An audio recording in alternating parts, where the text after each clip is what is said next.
কারাবন্দীদের ঈদ উদযাপনের খবর জানাতে কেরানীগঞ্জ কেন্দ্রীয় কারাগার থেকে সরাসরি যুক্ত হচ্ছেন সহকর্মী রুদ্র রফিক। রফিক, কারাবন্দীদের ঈদ কেমন কাটছে জানাবেন?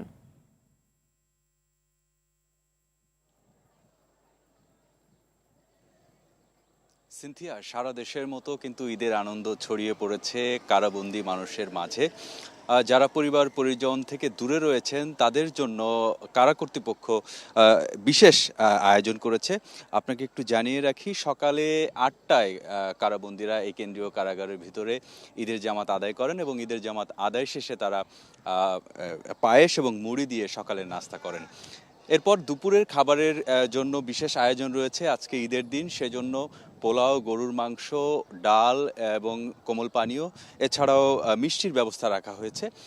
পাশাপাশি রাতেও কিন্তু বিশেষ খাবারের আয়োজন করেছে কারা কর্তৃপক্ষ। যেহেতু এই কারাগারের চার দেয়ালের মধ্যে বন্দি মানুষগুলো পরিবার পরিজন থেকে দূরে রয়েছে, ঈদের আনন্দ যেন কিছুটা তাদের মধ্যেও ছড়িয়ে পড়ে, সেজন্যই কিন্তু কারা কর্তৃপক্ষ এই বাড়তি আয়োজনটি করেছে। সেই সঙ্গে কিন্তু আজকে যারা বন্দীদের সঙ্গে দেখা করতে আসবেন, বন্দীদের স্বজনরা, তাদের জন্য কিন্তু বিশেষ আয়োজন রাখা হয়েছে। বিশেষ করে যে কারার যে প্রধান ফটক, সেই ফটকের পাশে একটি জুস কর্নার রাখা হয়েছে। স্বজনরা যেন এখানে এসে বিনামূল্যে সেই জুসটি পান করতে পারেন, সেই ব্যবস্থা করা হয়েছে।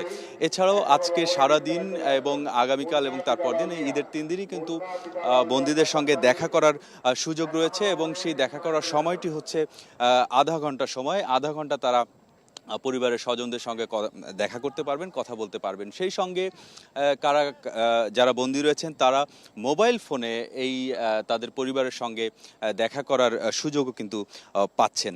সব মিলিয়ে আপনাকে যদি বলি, আজকের এই ঈদের দিনে পরিবার পরিজন থেকে দূরে থাকা এসব মানুষগুলোর ঈদ আনন্দ বাড়িয়ে তুলতে বা ঈদ আনন্দ ছড়িয়ে দিতে কারা কর্তৃপক্ষের সেই আয়োজন কিন্তু করেছে।